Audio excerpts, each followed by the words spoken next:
Are you dreading another summer of endless screen time and bored kids? What if I told you there's a way to transform your family summer into a season of growth, connection, and unforgettable memories? Well, today we're exploring how to make the most of summer both personally and as a family without turning into screen zombies.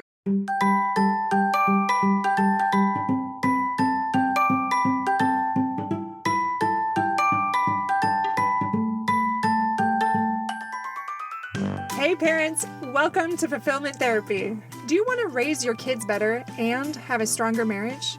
Are you up late at night researching marriage and parenting tools and self care tips? Do you start each day hoping for deeper connections and less chaos, but it ends with family arguments and going 12 different directions again?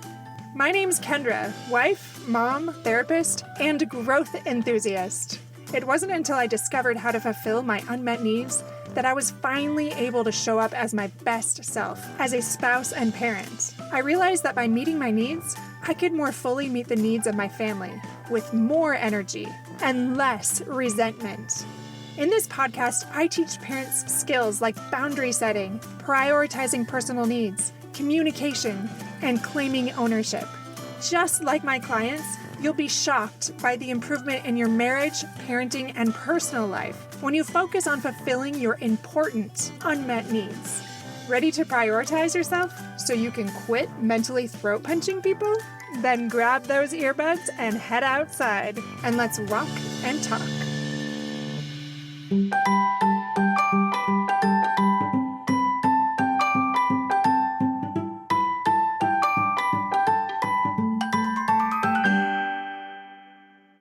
Hey there, and welcome back to Fulfillment Therapy. I'm your host, Kendra Nielson, and today we're exploring how to make the most of summer, both personally and as a family.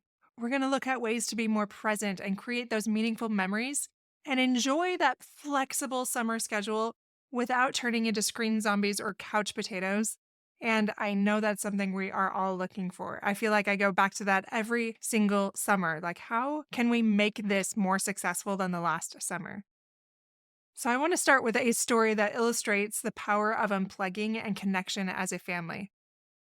A while ago, I was working with this couple and they talked about what they finally were able to do that improved their family dynamic over the summer.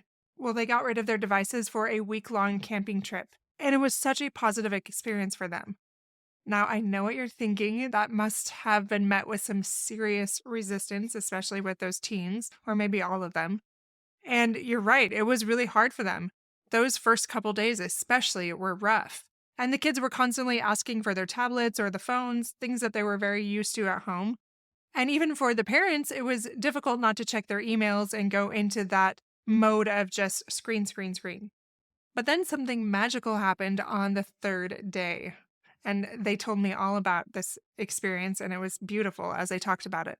The kids started building forts in the woods and telling stories around the campfire and spending hours doing things like stargazing and exploring, essentially.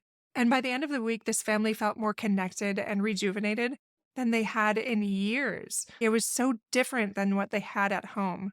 And this is a powerful reminder of what can happen when we step away from our screens and instead turn to each other. Now, I know we can't always go camping, but there are other ways we can stay present. So, how do we do that? As parents, we often find ourselves pulled in so many directions, and our minds are always racing to that next task. It's hard to be present with our kids. But this is so important for our well being and for creating those lasting summer memories. And I'm to that point with my kids that I recognize that those days are numbered. We don't have as many full family experiences as our kids are getting older. They're about to go off to college, as other kids are in high school. You just start to really realize that time is not endless. And if you have young kids, I know you're not to that stage yet, but it really is true that it goes quickly, like so quickly, but you don't see it in the moment. One super simple thing you can do is just practice breathing and centering yourself so that you can be more present. You can do this in the grocery store line, you can do it sitting in traffic, or even when your kids are driving you crazy, maybe especially then. And just take a deep breath for 4 counts, hold it for 4 seconds, and then exhale for 4. This is a simple grounding activity that helps you stay in that present moment and reduce your stress. Another very simple thing you can do is try savoring your food or your drink or whatever it is without checking emails or social media. Really focus on that moment, the things around you, what's happening, how your body feels, all of those different things. And those simple, tiny things can set a positive tone for the entire day. I like to do this and think about my intention for the week or the year, my mantra. I like to think about almost spiritually creating the day and the things that I really want to attract. Now, depending on your faith background, I often think about these things in prayer and I ask about these things at the beginning of the day, often throughout the day and the close of the day. And this is a wonderful time to think about those things that I want to attract for the day, asking for that help to see them show up in my life and to act on them and to become my best self. Now, there's some family activities that you can do that encourage being present, like organizing a nature scavenger hunt at the park with your kids. I know if you have different ages like I do, some of them are going to really fight that, some of them are not. So collaborate with them. So it's a win for everybody. Like everybody gets some buy in, everybody gets some decision on the activities. And it's just something that you do as a family before you do these other things, before you touch screens, those types of things. This is also a great way to get people outdoors and focused on their surroundings and implementing that no phone zone during meal times or by having family game nights. And this helps so you can be engaged with each other in a positive way rather than distracted by all of those notifications that are always begging for our attention. There's this monk that I love that said, "The present moment is filled with joy and happiness. If you are attentive, you will see it." So, are we willing to notice that joy and that happiness? This summer, you can challenge yourself to be more attentive to those joyful moments that are all around you, but we're often missing because we're so distracted. Now, let's talk about creating those meaningful memories. Summer is the best time to start new family traditions. It could be something like picking a new location every week, just packing up some sandwiches, grabbing a blanket, and exploring a new park or a beach or whatever it is. It could be making a summer bucket list together. I know my family loves doing this. Despite the different ages, they get excited about thinking about what they can do throughout the summer. And they appreciate when you create activities that they suggested as well. It's fun to see how many of these you can check off that list during the summer. And it can be anything from maybe making homemade ice cream to watching a meteor shower. Or for us, we like to do things like find hot springs out in nature or things like that. And I know that's not everywhere, but that's one thing that we love to do. Another thing that I've been thinking a lot more of lately is creating meaningful memories through community service. And I feel like my family has missed out a little bit. And we've been watching this show called Random Acts that's all about service. And my kids are loving it, seeing all those examples of ways that people serve. And you start to see that it can be very simple things. So this could be volunteering at an animal shelter or helping with a community parade or whatever it might be, or even just simple cleanup. Another example that I love that I actually got from a client is they found creative ways to document their summer memories. And one of these families started a summer adventure journal where they drew some pictures or just briefly wrote about it. And it was fun to get a different perspective from the different family members. And this became a cherished keepsake that they had. One thing that we do is I take pictures for most of the things that we do. And at the end of the year, I print out a family photo book and we have them sitting out on a table or somewhere that can easily reach. And I am surprised by how often my kids go through and look at those things and they remember the good memories instead of all of the sibling squabbling. There's another family that I know that instituted Try Something New Tuesdays, where they experience maybe a new activity or a new food each week. And I just love this idea. It's something very simple, but every family member can look forward to it. Like, oh, what are we going to do this week? So that could be something like trying rock climbing or tasting a new exotic fruit or whatever that might be, finding a new location to go do something. So, how can we enjoy these things with that flexible summer schedule without losing all that structure that is also very helpful sometimes? The key to that is spontaneity.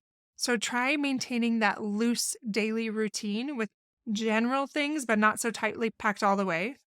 Designating certain times for outdoor time or reading time or adventure time, whatever that might be. Like it could be a surprise trip to an ice cream shop or an unplanned movie night or something like that. It's also very important to encourage independent pursuits where you're not structuring everything for your family all the time. This can be setting up art stations or science experiment kits for that self directed learning. Like, I know my kids love that, but I don't always make the time to create those stations where then they can do what they want with that. Maybe you can even designate an area that's like a passion project where each family member gets to work on something they're interested in. Maybe that's learning a new instrument or writing a story or building a model airplane. Really, the opportunities are endless, but it does require some planning and thoughtfulness on our part.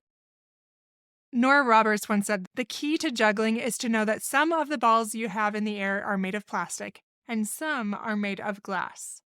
And what that means is that as parents, we're constantly juggling, but remember that not everything is equally fragile. So it's okay to let some of those balls drop in favor of quality family time or self care. Now, I want to talk about something that there's a lot of mixed feelings about, and that's screen time.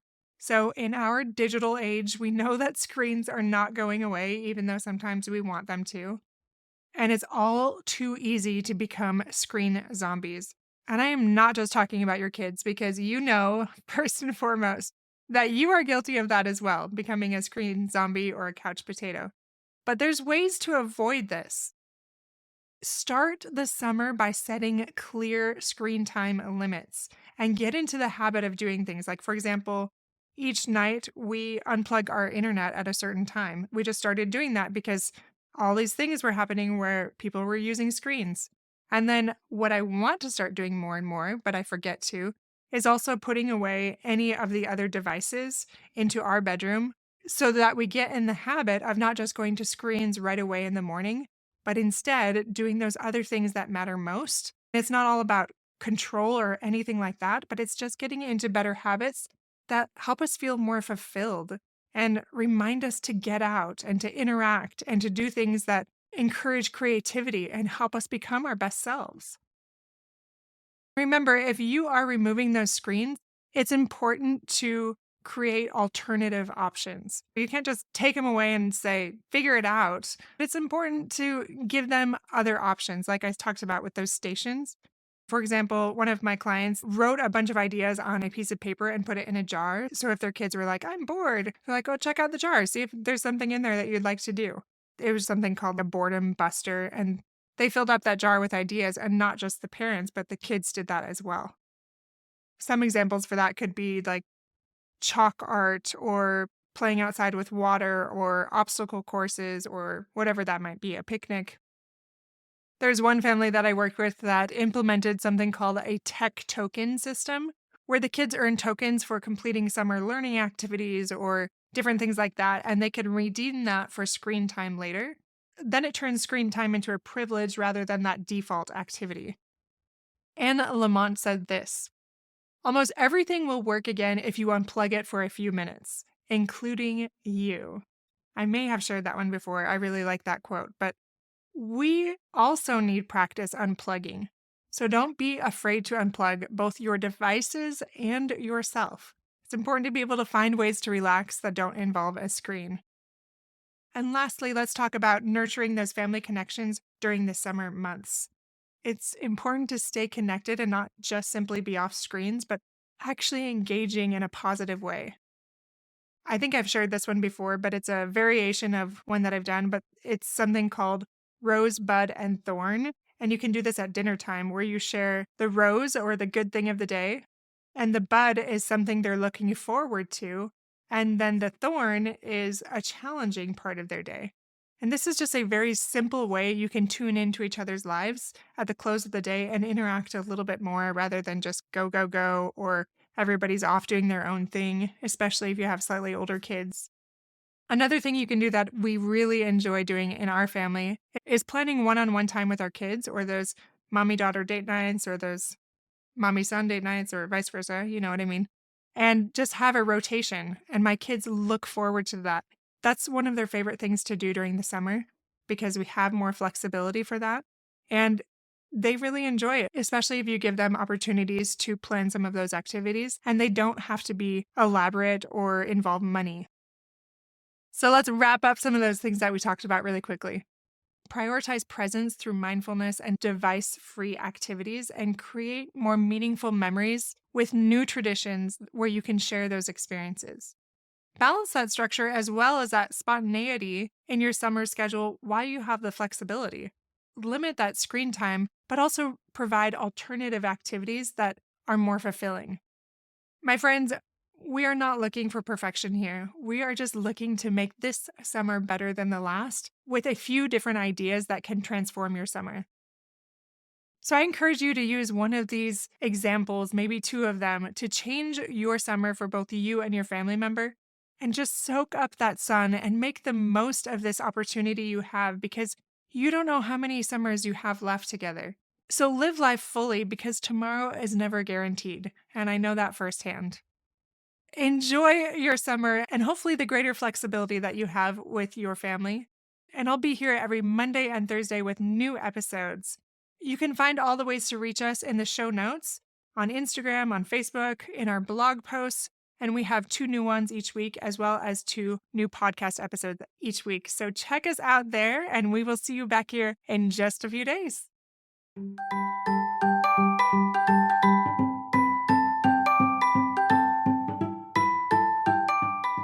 Hey friends, I hope you enjoyed today's episode. If you did, chances are someone else would too. Would you take 30 seconds to share this with a friend who's looking for greater family fulfillment? And while you're sharing, tell me what you think about the show by leaving a review on Apple Podcasts. It refuels me when I hear this podcast is helping you. No matter what your house or your hair looks like, I'll meet you back here every Monday and Thursday morning for more episodes. Until then.